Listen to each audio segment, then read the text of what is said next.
What's up, guys? All right, we're going to talk about how to get into Berghain. I'm going to talk about my journey there. So, Berghain is the hardest club in the world to get into. Paris Hilton got rejected. Leonardo DiCaprio got rejected. They do not. It is super anti-capitalist there. It is like East Berlin, ex-communist. They do not. This ain't about bottle service. You can't buy your way in. No pulling up in limos. None of that. It's like super anti-capitalist when you go, and it's also a safe space because the founders called Snacks was essentially like kind of like a gay sex party that they invented, and because of that, I think that's why they protect it so heavily. That's the thing that people don't understand about Berghain is they think it's like some pretentious thing. No, it's actually like a gay safe space that allows straight people in, but it's like mostly gay people when you go inside. That's another thing they don't really tell you because people think they're gonna go in there and it's gonna be like, I don't know, like hedonism Jamaica or something like that. It's not like that. Anyway, so okay, so I go to Berlin. I've been planning this for about 5-6 years. The pandemic's over. I had a bunch of revenge travel FOMO I wanted to get through. So, okay, so the entire week I'm in Berlin for a week straight after doing Tomorrowland and Ibiza. I'm on this crazy bachelor party trip. I do Berlin mostly by myself. It's easier to get into clubs by yourself unless your whole friend group is like the exact same vibe as you. So, okay, here's my plan. I go on Friday night. I know the club opens at 12. Not every weekend has all the rooms open and stuff like that. You need to go on a busy weekend, but I went during Pride weekend, so it was like packed. So it's like all the gay people that were partying. I came there at 10 o'clock. I walk out to this district. There's like some water bottle selling guys, like some hot dog dudes all the way in the back so you can buy food and stuff because like people get, the lineup is like 3 hours long. So there's like vendors in the front ready to like stock you up if you get tired. I walk in line. It's 10 o'clock. They open the doors at 12. There's cameras everywhere. I read all the rules. There's like 15 people in front of me. And immediately you can tell who's going to get in and not get in. Every single person in line is dressed hardcore as shit. Like there's 3 French girls next to me. They all have shaved heads. They're all wearing nylons. They don't shave their legs. They're covered in tattoos. They're rolling their own cigarettes. A bunch of other cool German guys in front of me. The girls are all in BDSM gear. The guys all have like cool goth gear on. Like everyone is like so stylish. I'm wearing my outfit. I'm wearing a black top with some cool graphics on it. I'm wearing like 2 chains at once. I got my bag. I got a Palm Angels hat on. I got Y3 black sneakers, and I have like black jeans with some like distressing on them. So that's like my outfit. I wore that outfit every single day for all 6 of the clubs I went to in Berlin, which I got into first try. I think it also helps if you look kind of gay, and I think a lot of them maybe thought I was gay because I'm like a small Asian dude, so like they just let me in. Anyways, so everyone's in line, and everyone is so nervous, right? Everyone's just like everyone's like, I've never been in a line where people are so scared shitless in my entire life. Like they were just like terrified of getting rejected, right? So everyone's in line, and in line when you're lining up, you're not allowed to talk and make noise and everything, and there's cameras in front of the building. So if you're like making a ruckus in line and stuff like that and being rowdy, they'll catch you. So everyone in line is just scared shitless. Everyone's quiet. Everyone's like speaking very quietly. Like everyone's like so nervous. Like we're going in for a job interview, right? So 12 o'clock opens up. I'm there for 2 hours straight sitting on the ground. The line slowly fills up to about 150 people. And then 12 o'clock they open. And Sven, the guy with the 2 lip piercings, he's not there today. So there's this younger guy there, this like, kind of German guy, like maybe like 30 years old, blue jacket on, like glasses. They didn't even quiz you in German or like ask you like Trace are in the other clubs, they'll quiz you in German and stuff like that, or like they'll ask you English or like German, or like they'll ask you like who the DJs are playing, they'll quiz you. This guy didn't even do any of that. He didn't have time for that. He just looks at you, and then it's either you walk inside or you walk the line, one or the other. So first go in line was a single black girl. They rejected her. I don't think it was because she was black. I think it's because she was a single female. And they don't want single females walking around the club because it's like a gay club. So it's like, because the other girls got in and stuff like that. So they rejected her first. Everyone was like, holy shit.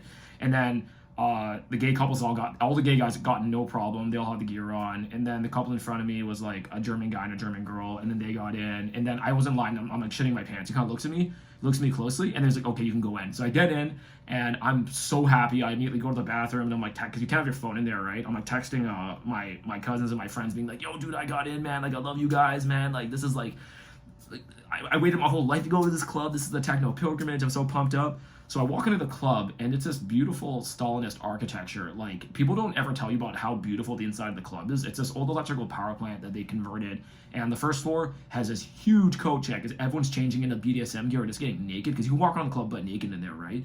So there's this huge coat check lineup, and everyone's just like, you can buy these like man jock straps and everything and stuff like that.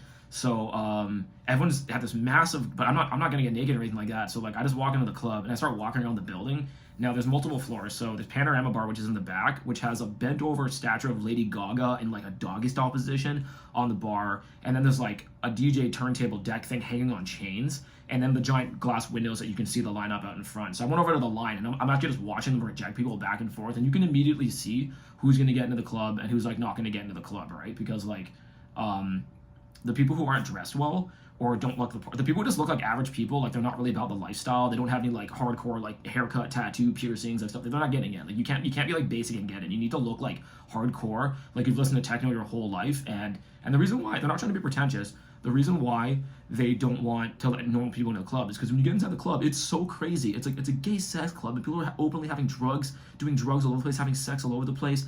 There was like butt naked women walking around with just sneakers on, like hot girls, bro. Like any other club you'd be in, if you were a butt naked girl walking around, there's gonna be so many guys sexually harassing you. Like in this club, like you're like protected. So I'm watching their door process. I went back downstairs. I'm watching their door process a bit. The bouncer came over and said, "Get the hell out of here, bro. You can't watch our door process." He knew I was kind of spying on them. Yeah, so you walk around the club, and they have this vat of like this yellow liquid. I'm like, what the hell is this? And then you like look at what it is. I had to look up what it was after. It's 200 patrons' urine stored in a giant glass vat. It's like completely crazy, and that's like an art installation piece. And then I went over to like the bathroom bars. Now the bathrooms are incredible. They look like they're designed on an airplane. They're all metal, and like they had this really amazing studio come in and like do like these amazing interior design bathrooms, like super hardcore industrial looking. So I go over to the bar outside of the bathroom, and there's all these like dudes standing there, and like I'm looking at this like glass amber statue going around the perimeter of the bar underneath this like glass like museum like sealed case, and I'm like, what the fuck is that? So I look closer, and it's like 12 dudes in a row, like in a human centipede with like facial expressions, like jerking each other off and sucking each other off in this like crazy circle. So I actually looked up the artist afterwards. His name is Joseph Mari. I actually added him on Instagram after, but shout out to him. But he made that piece. He actually 3D scanned 12 dudes having like kind of like a gay makeout session with like a laser scanner, and then converted it into sugar and then put that in the bar. So that was crazy. You go on the main dance floor, like they had like 12, 13 DJs like all lined up. At 6 in the morning they opened up the other floors. So there's like an ice cream bar where you can actually get ice cream and smoothies because people are so dehydrated, and there's like vending machine cigarettes you can get, and there's like showers downstairs. And then there's even like a Shiza floor where people are doing like poop play and everything.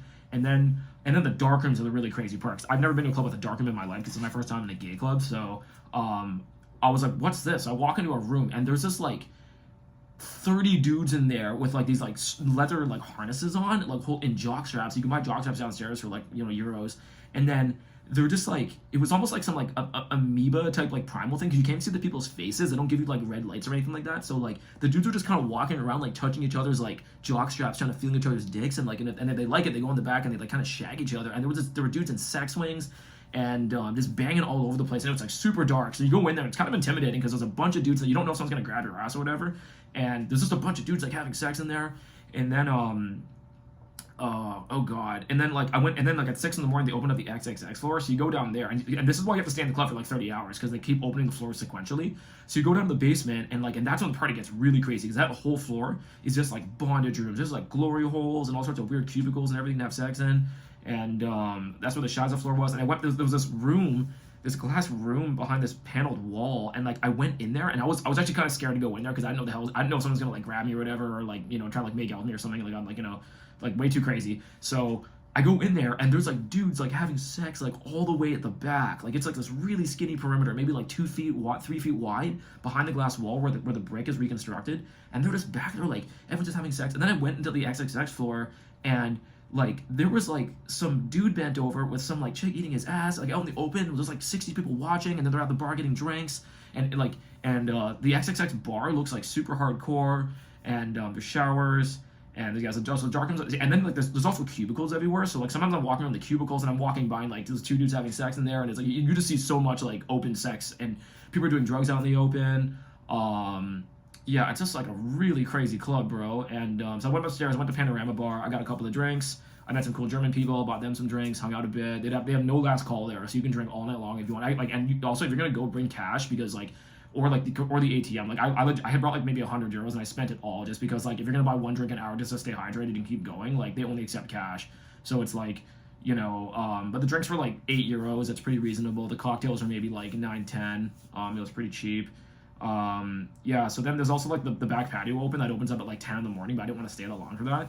And yeah, so they have the crazy DJs on the floor. The sound system's incredible. There's people everywhere. And then so I run into these two gay guys because I have earplugs in, and they're like, "What music are you listening to?" And I said, "I'm not listening to anything. I just have earplugs in." And then I end up with like a 2 hour conversation with these two gay guys talking about it, and they're just like, "Yo, this isn't even that crazy, man. Like, you should come to the gay sex clubs in Brazil. There's like 1,000 person, 2,000 person like giant orgies." And I said, like, "Why does everyone wear this like harness thing? Does that mean you're gay?" And he's like, "No, the harness thing just means you're a slut. Like, if you walk in here and you're wearing the jock strap and you're wearing the harness, you're trying to bang someone today. It's just like kind of signaling." And the music the whole night, because it was Pride, was just this kind of like really kind of like gay, like kind of like melancholic disco music. They're playing the entire night. Yeah, so that happened. And then oh god, yeah, what else was like in the club? Oh man. Yeah, so I kept walking around. I went upstairs, went to Panorama Bar. I walked through the cubicles. There's people having gay sex everywhere. I walked to the back. I ran into the French girls in line. We shared a cigarette. They were really cool. They got in. Talked to, like, it was really funny. Like, I was talking to this German girl there, and she was like one of the hottest girls in the club. And she just came over and sat down next to me, and she's like, "Oh yeah, my friend's from Thailand. Like, where are you from?" I'm like, "Oh, I'm from Canada." And she's just like, "Yeah, my English isn't very good." I'm like, "No, your English is fine." And then she starts talking about she's from Frankfurt, and like her boss there, she works for a dental office, and her boss is like really mean, and her boyfriend's like a DJ, and he's like in his mid-30s, and like they've been to Berghain like 10 times. Like every time they come to Berlin, they just go to Berghain. And they can get in because they're German and they look hardcore, and like I feel like they'd have no problems getting in at all. Like that's kind of like the ideal demographic. And yeah, and then oh, that was really funny. Yeah, and then there's bars all over the place, and then you go down to the main floor, and then they have like this giant kind of like where the pillars, like it's like the main floor lobby area, and they open up that part too. And there's places where you can just kind of like lay down and like take a nap if you want. It's not that loud in there. It's like a quiet area. And so people are like in there, like they're not even having sex or anything. They're just like kind of staring at the ceiling and chilling. And there's showers next to that. And then there's a bunch of like cubicles of people having sex in. Yeah, so yeah, the place was like really crazy. So I was there from probably like 10 p.m. to around 8 in the morning. And around 8, like the party just kept running and more people were coming in. And like if you have a wristband, you can actually come back. So I went home and I slept for 6 hours and actually came back the next day and got in line. But the lineup was like so long it wasn't even worth it. So I just went to like Cater Blow after that. And when I was in line, I met a bunch of like DJs who like played at Fabric and stuff like that. And like everyone there was like music industry as hell. Other people told me they go in for like 30 hours straight. I think to do that, you need to be on like a lot of drugs or something. Believe it or not, I went in like dead sober. Like I went in because like the whole Berlin trip, like, you know, I was so exhausted at that point in time. I'm like maybe like having a couple of beers and like smoking some cigarettes to stay awake, but you know, I didn't have anything with me. So it's like, yeah, it was just like a really crazy experience. And yeah, like it is as legendary as everybody says it is. Like when you're inside, like I sort of understood the philosophy behind like German door policy and everything. Like they're not doing it to discriminate. What it is that like, you know, gay people were like, it was like illegal to be gay in like the 80s and stuff like that, right? So they had to sort of create their own safe space for people to feel safe, and they don't want any weirdos in there. They don't want anyone judging them for like doing the stuff they're doing. It's a gay sex club, right? So it's like it's probably like 90% guys when you go in there. That's another thing they don't tell you about Berghain is that like it's mostly a gay club, and they do let some straight people in, but it's mostly a gay club. So yeah, so like I started to understand their door policy. It's pretty much like what happens inside is so hardcore. If you're not about it, like we don't want you inside, because if you come inside, there's gonna be a bunch of like gay guys having sex all over the place, and you're probably gonna give it a bad Yelp review. And if you go on the Yelp reviews for a lot of these places, they like a lot of these girls, like, you know, they come to think it's gonna be like high Ibiza or something. They go in there and it's like they freak out, and then they give the place a bad review after. So what they do is that the bouncers just look you and they don't want you in. They don't want like the British soccer hooligan guys type in there. They don't want anyone who's not about the counterculture. And yeah, so it's like that's pretty much the door policy. So like dress as hardcore as you can. You should know you should be like a legit techno fan. Like this is considered a techno pilgrimage for people. So you should do that. And so the door, whatever it is about the door policy is that if you're coming, like, okay, so I have a theory on cognitive bias. So if you come at the very beginning and then you line up at 12 o'clock, they need to fill the club up because the club fits 900 people. So it's like they're going to be less picky at the beginning, in my opinion, because the club's not full yet. But you still need to look the part, but they're going to have less cognitive bias and they're going to be less picky. As the night goes on, in my opinion, they actually become more and more picky because like they're rejecting more and more people. They just have like more of a reason to reject people because the club is packed. Like once the club hits like 800 people, like they're going to start rejecting people that probably should get in.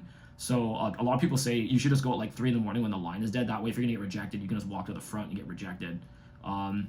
You know, I was staying at a hostel, and the guy said that he's been in Berlin he has friends who've lived in Berlin for 20 years and haven't been able to get in, and I got in first try. So it's like, yeah, man. Yeah, the bathrooms were incredible. We go to the bathroom and like everyone's just talking about doing drugs. It's like the drug culture there is kind of like ridiculous. Like it's almost like everyone's kind of in there doing drugs like it's like a sport, which I find like pretty ridiculous. And yeah, like I've heard some people say that it's like some holy safe space or whatever, but at the same time it's like really like it's a kind of like a high level of degeneracy, and like like it's a safe space and stuff like that. But I think this place also encourages people just to do like insane amounts of drugs to stay away for a couple of days, because like it's really hard to get back in, so you end up trapping yourself in there for like 3 days. It's pretty much like a like a 3-day music festival inside a giant building. Like there's showers, there's like food you can eat, like you can technically survive in there for 3 days if you had to. um yeah. And what else, man? Yeah, so I was talking to these gay guys, and then I'm talking to them, and he's just like, yeah, dude, gay clubs are totally different. So I'm talking to this one guy, and this gay guy walks up to him, and he's just like, oh my God, you're so beautiful. Oh my God. And he starts grabbing and making out with him. And then the guy grabs me, and he's like, hey man, get off me, dude. This is my husband. And he puts his arm in my hand, so his hand on my shoulder. And I'm like, yeah, dude, get away from my husband. And then the guy's like, oh, dude, man, I'm so sorry, bro. Like, I didn't mean your husband's so beautiful, bro. I just had to make out with him. And then the guy ran off, and I said, hey, man, why don't you want to make out with that guy? He's like, guys, that's not my type. And then I saw the guy around the club afterwards, and he's kind of looking at me, walking around myself. He's like, that guy probably wasn't that guy's husband. Yeah, so all sorts of really like kind of like funny encounters like this, like things I would never really normally encounter in a straight club. And the gay clubs in general are really interesting. Like it's just kind of like, you go to the dark room, and like if you like the way someone looks, you can hook up. And people are just all over the place, and people are using all the cubicles and all like the glory holes and sex swings and having like public sex, and people are doing, there's naked women walking around everywhere. It's really one of the craziest places I've ever been in my life, and the vibe in there is very like I don't know, man. You gotta think about the history of East Germany, man. This was like a communist country. Like it was illegal to be gay and stuff like that. They needed to find a way to sort of like protect like their subculture, right, and like protect their gender identity and their sexual identity and stuff like that in this place, right. So that's the reason why it's so hard to get in. Like it's not like it's because it's pretentious. Like I feel like One Oak might be harder to get into in terms of money, because they just want you to buy a table for like 20 grand. Like Berghain has no bottle service when you go in. It's like pretty affordable, and yeah, the inside's nuts. You can actually find photos of it. They do tape your phones. The door search is they do like a decent door search. Like they go through it. They don't want people bringing in like tons of drugs and everything. They do the door search. Yeah, I don't know, man. Like it's yeah, and it was just a crazy night. I feel like I made a ton of friends that evening, and yeah, man, I don't know, dude. Like, the artwork was really crazy, and it was almost pretty much like, because Germany used to be part of the Roman Empire. When I walked in there, it was almost like a continuation of the history of Roman orgies in like 2023. Like because I went in there, and it was almost like this kind of like giant temple and church of like gay homosexuality and sexual freedom. That's the best way I can describe it, because everything in there looks so like mythical looking, and it was just like. Like the architecture was just so incredible, and like the lighting was so beautiful. It just had this like very like it was really like this church of like sexual freedom and stuff like that I haven't really seen in any other club, and that's what makes it so unique worldwide. It's there's other clubs you can go to in the world where people are doing drugs and like stuff like that, but it's just the people who go to Berghain and the people in the door process to get in, they really filter it to be like literally like the most hardcore, free spirited, non-judgmental sort of like people you can possibly find. So yeah, man, that's my story. I'd recommend it. I had a lot of other friends get rejected. They got rejected for all sorts of reasons. If you're a girl going, I feel if you're a girl and you're not with a guy and you're not looking hardcore enough, or you look too basic, you're probably gonna get rejected at the door. The rejection rate's probably about 50%. And the later you go, I think the worse it becomes. Yeah, so I left at 8 a.m. and I came back the next day, and the line was too long. And I came out at like 10 in the morning. I was so tired. I took the subway back, and like I had like a donor at 10 in the morning because I hadn't eaten in like 16 hours at that point in time. I was just exhausted. Would I do it again?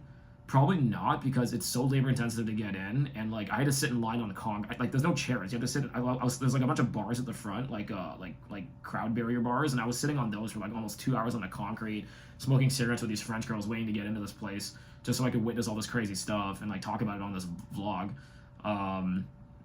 Yeah, so maybe in another vlog I'll cover the other clubs I went to in Berlin as well too. But this one was just like absolutely nuts.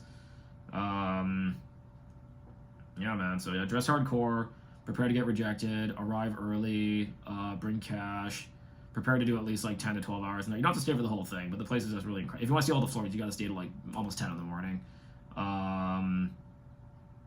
Yeah, what else can I say about it?